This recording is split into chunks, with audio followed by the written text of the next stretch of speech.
This kind of shows what I want to present. First, I'm an engineer, but I like to talk about psychological subjects. Because I like it. I always like. I read a lot of Jonathan De Angelis books. There is a lot of very good material there in this area. And I did one about depression already. I did one about resentment and many others. But then tonight I have self-esteem. Self-esteem is one that I want to make for many years, but it's a hard one. It's kind of squishy. It's very. I feel a little bit uneasy about this because it's very subjective. As an engineer, I like numbers. I like something concrete, but self-esteem is very subjective. Was on the other speeches I did, I always had some statistics and numbers to show about, like depression. I remember I had some numbers, how many people have it and stuff. Self-esteem, I looked for statistics. There's nothing. Zero. There's nothing. There's a lot of numbers, but they are kind of thrown away. So it's not like reliable numbers. And one of the big reasons, like, is hard to measure. Like for you to measure a person that has low self-esteem and healthy self-esteem is very subjective. And that made me a little bit uneasy, but I think it's a very important subject, and this is why I decided, so let's do it, Marcelo. Don't be afraid anymore. Let's face the tiger now. So I'm going to do it. And so in my life experience, I always want to know, like, how many people have self-esteem issues and things like that. So like I said, I was looking for numbers and things. I never found anything. I know lots of people that work in this field of psychology, and they say that a big number of patients, they have important issues in the self-esteem area. So it is something that happens a lot with many people. And when it affects, if someone has a low self-esteem issue, it affects all parts of his or her life. So it's a love relationship, it's family, it's work, it's everything. So it's happiness, everything affects. So it is an important thing. And then I decided, so let's do it. And that's my first one. I'm not used to it, it's like, sorry. Okay, so a definition. Definition of self-esteem is a person's overall sense of self-worth or personal value. So it's the value I give to myself, what I do, what I am, my place in the world. It's like even though we are not conscious that we are doing it, but we look at ourselves in a very intimate, a very personal way, and we judge every aspect of our lives, and then we give a number to it, like which is called self-value, with self-image. And what the result of this judgment, it's what's gonna be our self-esteem. Is that good or bad, based on that? And it's not like it doesn't mean that I have to be good or have to be perfect. That's not it. Self-esteem is based on who you are. So the better way you can see yourself, with your good stuff and bad stuff, with your merits and your defects, and you can accept yourself. So the better is your self-esteem. So you don't have to be rich or pretty for the handsome or anything. You don't have to be rich or handsome or intelligent or have a good job or be powerful to have a good self-esteem. Actually, that doesn't matter at all. You can be just poor and have issues in that you don't look very nice or and you still can have a very good self-esteem if you accept yourself as you are, if you are content with the person you are, if you are looking at yourself and you know who you are very well, you can have a very realistic view of yourself, then you have a good self-esteem. That's what means having a good self-esteem. Marcelo. Can you try? Yes.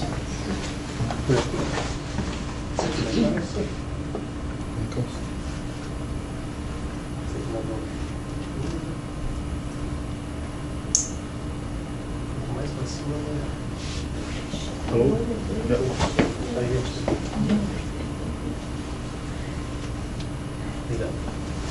Hello?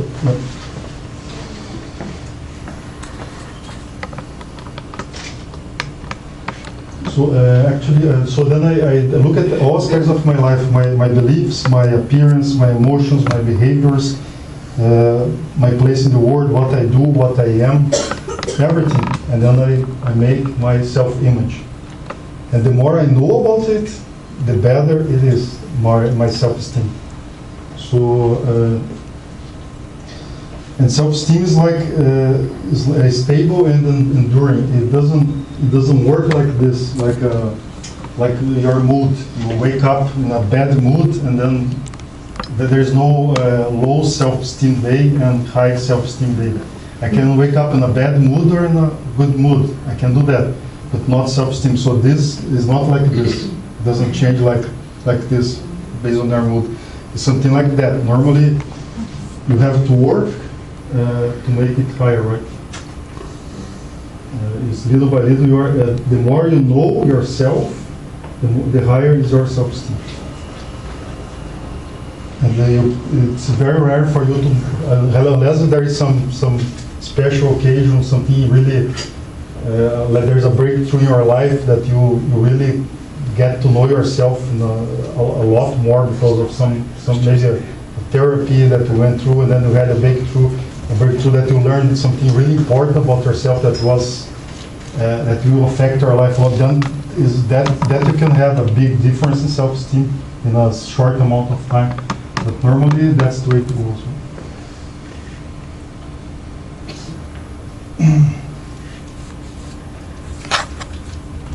And what is not? So there's a lot of stuff that people talk about self-esteem. Like they say, you can go in front of the mirror and start saying, "I am the best. I'm gonna be happy. Today is gonna be my best day." This is not going to affect our self-esteem. Self-esteem, like, I'm gonna repeat a lot of stuff in class. Self-esteem is your image, how you look at yourself. There is no way to cheat your conscience. Conscience, right? Conscience. Yes, hard to say. Conscience. There is no way to cheat it or to bribe your conscience to make a better self-image of yourself, right? Your conscience is going to be honest, completely honest. It's going to look at you and say, "That's yourself. That's who you are," and you have to be okay with that. There is no reason for us not to be okay with who we are. So just make a repetition. That's not going to have a lasting effect on your self-esteem, because it's not changing yourself, right? So some people say, go in front of the mirror and say these words, and this is going to change your life. At least in terms of self-esteem, that's not going to change you. Having stuff. Our society says that you have to have money, fame, power, beauty to feel better about yourself. I tell you that that's not going to change your self-esteem. We as spiritists, we know that happiness is far away from the material things in love, in the world, and we know that the same thing for self-esteem or self-love or self-image. I'm going to repeat these words a lot tonight. We can buy stuff, we can have stuff that's going to give us a pleasure for some time, right? We're going to have we're going to feel happier for some time, but that's not going to have a lasting effect in our lives. It's going to be temporary. Many people that have access, as a proof that this doesn't help. Many people that have access to all of this, they go to therapy and they have anguish, loneliness, relationship issues. They have emptiness, inferiority complex, or feelings of rejection and everything else. So it doesn't help much. And the last, self-esteem is not selfishness. we'll see is just the opposite. A person that has a good self-esteem, it's just the opposite of selfish.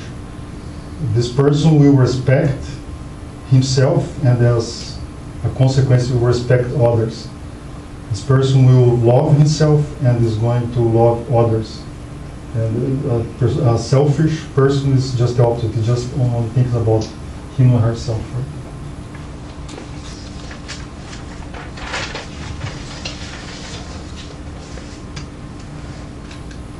Of the importance. So there is this writer and psychotherapist, Nathaniel Branden. This guy has written many books about self-esteem.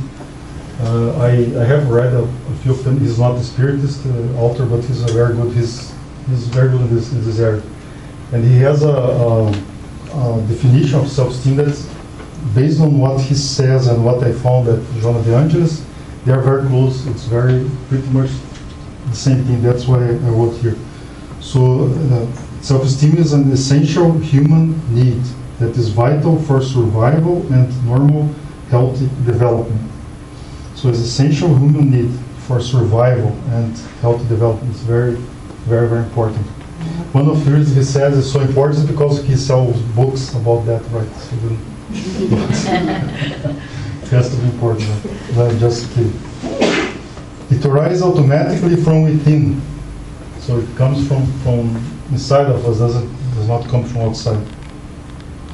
Based on a person's beliefs and consciousness. Occurs in conjunction with a person's thoughts, behaviors, feelings, and actions. So it encompasses everything, all aspects of our lives. So it's very important. We do it from ourselves, and it goes through all aspects of our lives. So that's what I got also from Joana de Angelis. So a person that has a self-esteem issue is because cannot see himself the way this person is. It's not because the person is bad, it's because the person doesn't see himself as the person really is. Some people have low self-esteem. If you see on the left side, this person has low self-esteem. So the person is one way, but the person sees herself in a not the same way, right? It's not as pretty as she really is.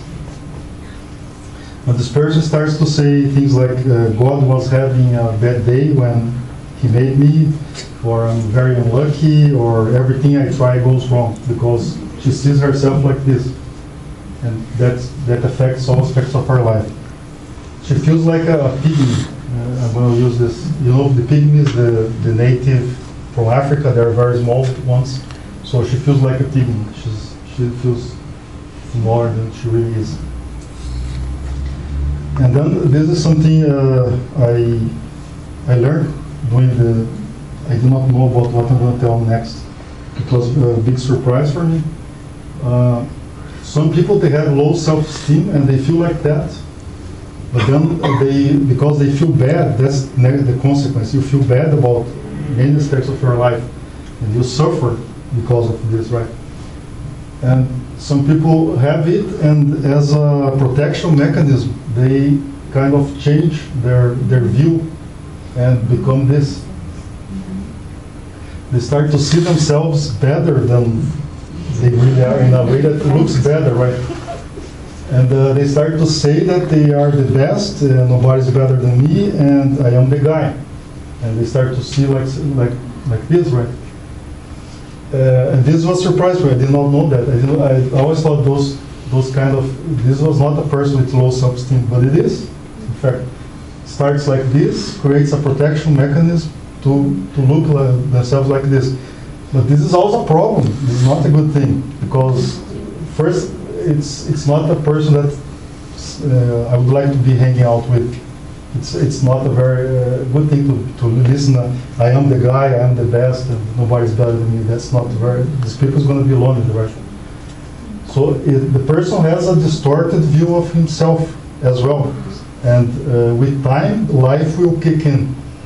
And the person thinks he can do anything, but when he tries to do something that's beyond their capability, that's not going to work, right? And then the person will get in touch with reality again and see, I'm not that so good as I thought I was. And then it's going to go back to low self-esteem. And then after some time it's going to try to go up again. So it's going to stay in a circle. So this was surprised me. I did not know about that. This is the good thing about doing public speech. You will always learn something new.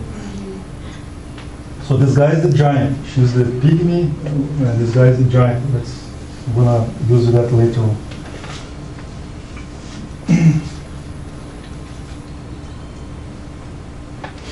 And Joana de Angelis, she says that there are three basic ways that affect self-esteem in people. One is like children. That's very common, like a bad parenting. The kids, they don't feel loved, or there is some now it's not common, but in the past there was some spanking of kids, and so physical violence, and now, thanks God, this is not very common anymore. So the kids, they would not feel loved, and of course a kid can also still not be loved, even though it's not being spanked or anything, but the important thing is that we have, as a parents, we have to try to make them feel loved, to show them respect, spend time with the kids, because that way we're going to be helping them to have a healthy self-esteem as well.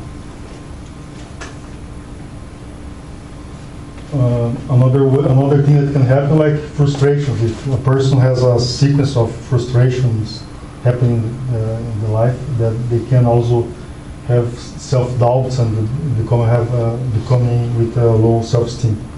So I was thinking about an example, like maybe a kid in living in an orphanage or in foster care, and they never find something that works for them. So that is a sequence of frustration that could be bad for self-esteem.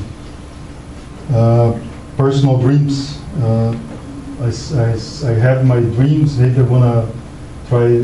I want to get married, and then on the day of my marriage or short before, my partner doesn't want to get married anymore. So it's a big blow in my life, something that really crushes my life. That could also create a trauma and affect my self-esteem. I'm gonna start thinking twice who I am, what is my value, and things that could affect as well. So these are the three most important things that can affect self-esteem. I would talk about like the first one, kids not feeling loved. That's really, really important. I think if you have a very good upbringing, then later on, if something bad happens, we always have our family to go back. It's really easier for us. We have a better a good base to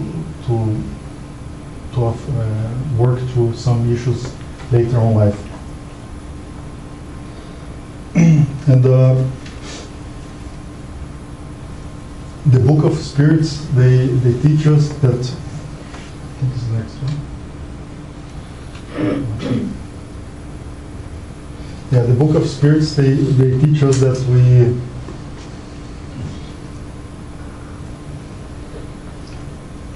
have most of our issues, they are like caused by pride and selfishness, and self-esteem is also is not an exception. And it looks weird that we can say that a person with low self-esteem that's caused by pride, for instance. But I was thinking about an example and I found one. So if you, let's say, if I Marcelo, I got like, for some reason, I got a big bonus and I got $10,000 in my account, just made a lot of money. And like a week later, I have a relative that is sick and needs $1,000 to help my relative. And so all the relatives, they get around, they start asking for money.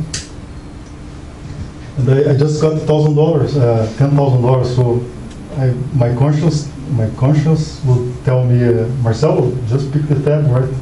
Pay this $1,000. You just got 10,000, so why not But then I start making some justifications, and I go like, okay, if I start giving money, then everybody's going to give more money. You want more money from me, and this person never worked, so it's her fault if she's having personal issues and health issues, cannot pay for it. So I'm going to give $100.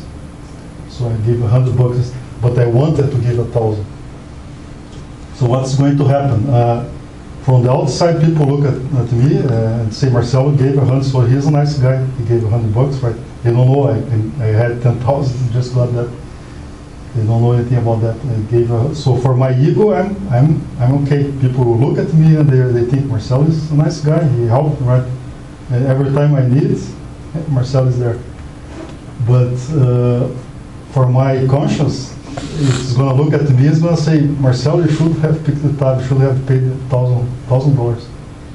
You feel like this, but then you make a lot of justifications to not give it. So that creates a distortion in your self-image. This is how pride, it's one example, right? There are many. This is how pride affects your self-esteem. It's one example. There are many others. And this is why it's so important for us to know ourselves. Like every time we do something and we feel uncomfortable, we have to try to look what's the real intent, what happened. It's an exercise that I have to do to figure out why I did this, why I'm feeling. So later on, let me start again. Later on, next day I can feel uncomfortable because I did something that was not right. It was not. I didn't want to do it, and I did it. So I'm going to feel uncomfortable, and then I'm going to start the right thing to do. Start thinking why I'm feeling uncomfortable. What's going on with me? Why I'm feeling this? And the more you ask yourself, and you can pray, you can ask your guardian angel for help, and he will help you out. That until at some point you figure out, okay, I did this because of this, that, and then I know why I'm acting like that, and then my self-image gets better. Not because I became a better person, but because I know myself better. Then I can work on that next step, right? I'm going to start working on that, not do it again, to make it better next time. And I also I have to accept I can accept myself. This is important. I accept myself. I have this issue. But everybody has some issues, right? The important thing is recognize, see it, and then work, not do it again. Not being self-guilty and things like this is not going to help much. So you just try to accept yourself with your defects, know that that's who I am, and then move on. And that's what's going to give us a good self-esteem for us.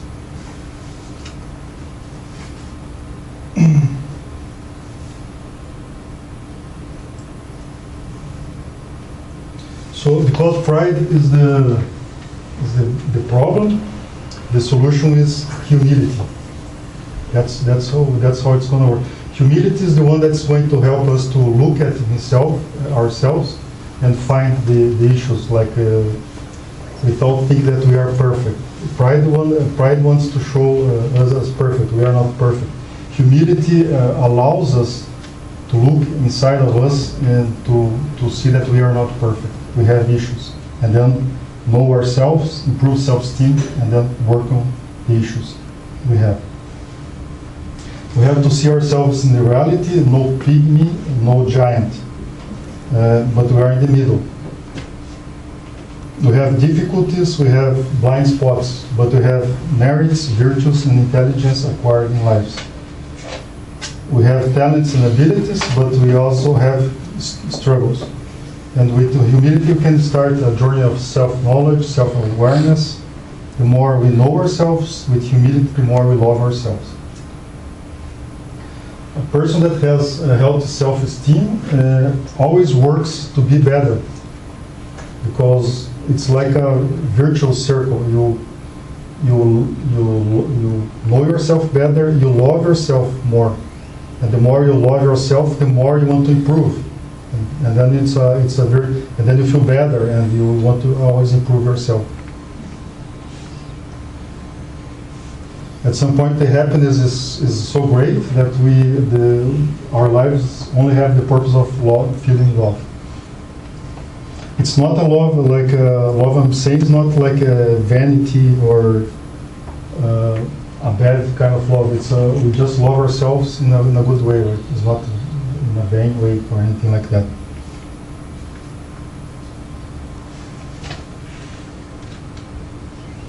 So here we go. We have self-esteem, we have self-love, and then we improve, and then we acquire more self-love, and then we want to improve and have more self-love.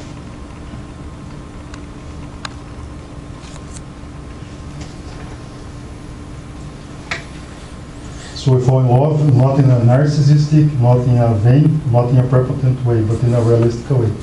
We love ourselves because of who we are. Jesus said that we have to love our neighbors as we love ourselves, as you love yourself.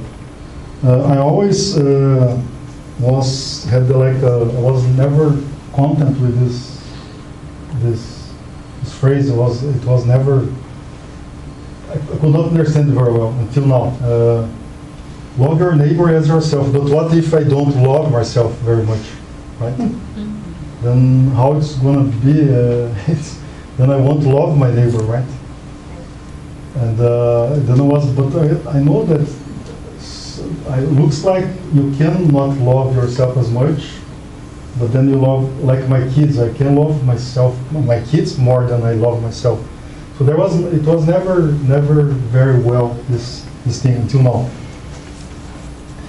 It turns out that this is completely true. Jesus said it has to be true, and it is true. It's a good thing. So we are good. We are good, right? According to Alberto Almeida, I was looking at that's exactly what happens. If you don't love yourself, you cannot love anybody else. You can't. You only love someone in the amount you love yourself. You cannot give more than what you have. So this is why self-esteem is not selfishness. This is why we should work on self-esteem as an act of love to others, to ourselves and to others as well. If you do that, we are doing. Alberto Almeida, he says something very interesting. Like we only love who we know. So you cannot love someone you don't know, right? So to love yourself, you have to know yourself. So that's self-esteem. You know yourself, you love yourself. You know yourself, you love yourself. You cannot love someone you don't know. And if you don't love yourself, you cannot love anybody else. And if you don't love anybody else, you cannot love God as well. So the laws of love are this: love yourself, love your neighbor, love God. It's all together. And it's all based on self-esteem.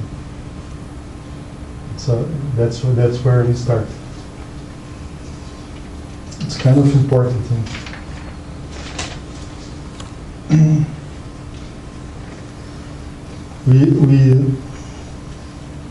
We love others. The way we love others is the way we show that. Sorry. The love for others shows the love we have for ourselves. If I treat some people in an aggressive way, for instance, it's because I have a tendency to treat myself in an aggressive way. If I treat someone, if I don't respect other bodies, I have a tendency not to respect my own body. So what you see people giving out shows a lot about what they have inside.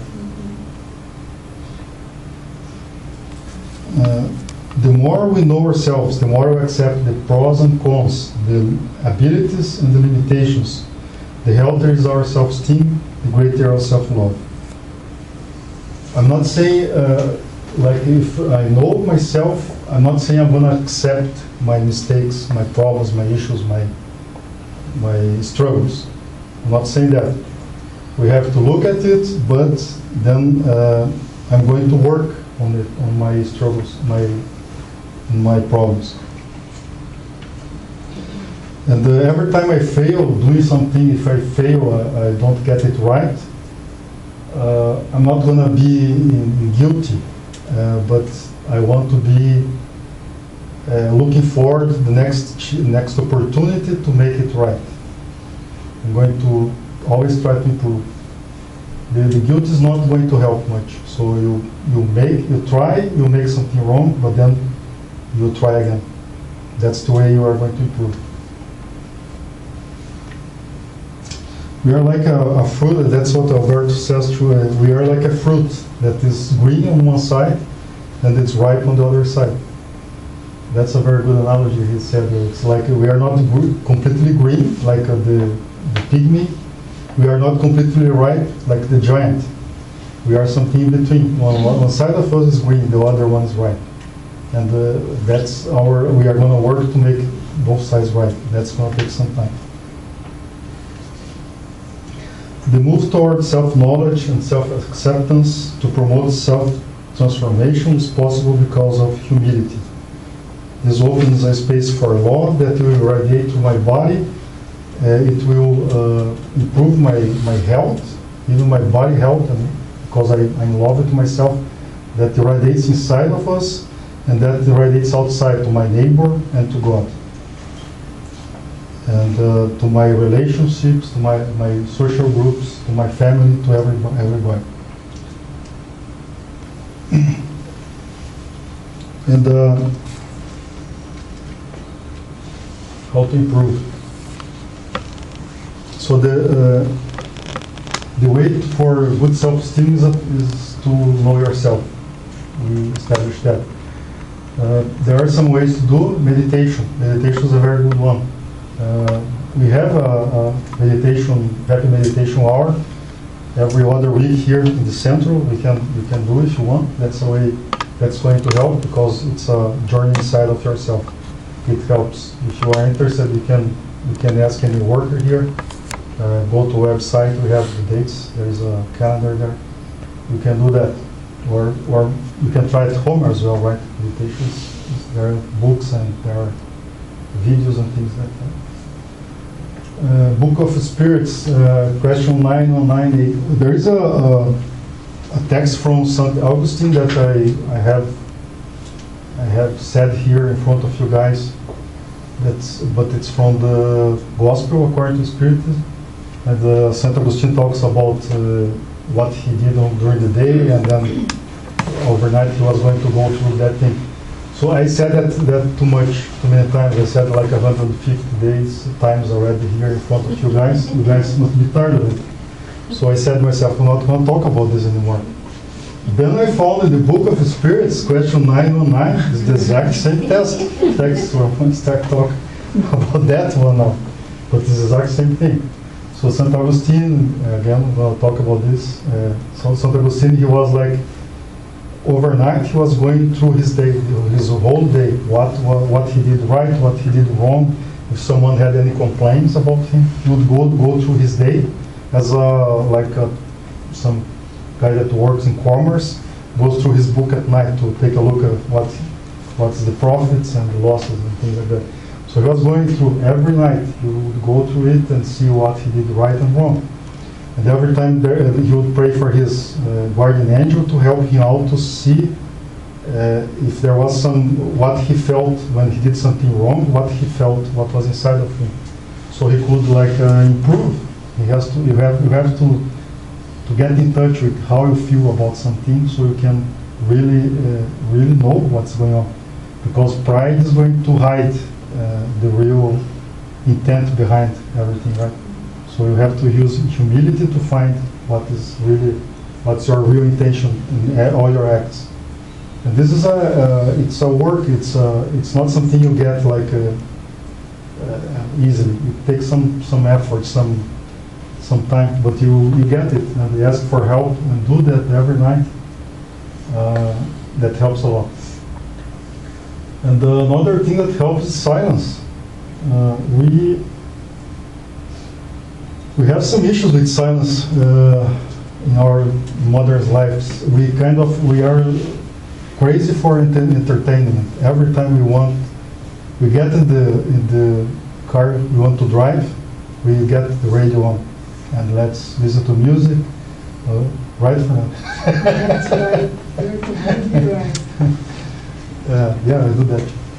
So you go for music, and you go for even like sometimes I get some podcasts from Spiritist, public speech and things like that. I do that too, but it looks like every time we are driving or we are at home, we turn on TV, or we kind of, it looks like we have to have something buzzing in our ears all the time. We cannot stay in silence anymore. Looks like we are afraid. What we are afraid to be alone? Is that what's going on? Right. So let's go back to some. Let's make some silence once in a while. Something I have been start doing now is sometimes I drive, no radio on anymore, and then start driving, and then that works for me. Everybody has something to do. Right. Then you kind of start thinking about your life and what's going on, what's not going on. And it's really good. You should try. Sometimes I'm working in my house, so what I'm suggesting, like everybody think what works for yourself, right? If you want to do it. For me, driving works. For me, work in the garden, and then sometimes I was having music, and now I don't have anymore. So I work in the garden without anything, just my thoughts. I'm cleaning my house. Yes, no, not anymore. So that's the way. That's things we can. Why don't you invite yourself to go to the park once in a while alone? You have to be always with someone. Why don't you do something like that? Go to the park alone. Go to the movie theater alone. So during the movie, of course, you're not thinking about yourself, but you're making a date with yourself. Sometimes you have to do a date with yourselves. There's no reason for it to be afraid of being alone. Sometimes it's good. So that's science. Science is a good one too. It helps. I forgot to say, if you guys have any questions, go ahead. You can interrupt any time. I think we are good with time. So. Good parenting. Most important. Children need to feel loved and safe. We have to. I had 3 kids. I know a little bit about raising kids, and we have to be. We have to know how to be tough sometimes, but it has to be a loving, in a loving way, right? We have to give limits to kids. They feel safe when they have limits. But at the same time, you have to give a lot of love for them. They have to feel loved. They have to feel safe. My parents, they were very good parents, but they had one issue, like they would say, be careful with the boogeyman and things like that. You know, this guy's gonna steal you or something like that. The gypsies are gonna steal you. Things like that. This is not good. That's not a very good idea. Kids, they don't. It's a way. That time they used to control kids, right? It was easier to control by fear, but that's not a good strategy. So don't do that anymore. And instead, you have to talk. Because if you talk, if you explain things in a good way, the kids will feel respected, and that's also good for their self-esteem. Loved, safe, respected. These are the important things.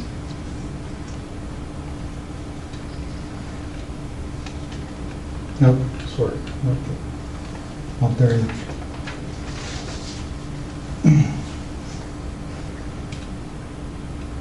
That's it. So I'm going to read some text. All our difficulties and struggles can be improved. They are not permanent traits in our personality. If we invest time and effort with humility, praying for the help of our mentors and guardian angel, we will overcome all our issues. This is the divine law of progress. Don't fall for the false belief that we cannot change. We can always change. We don't love anybody because he or she is special.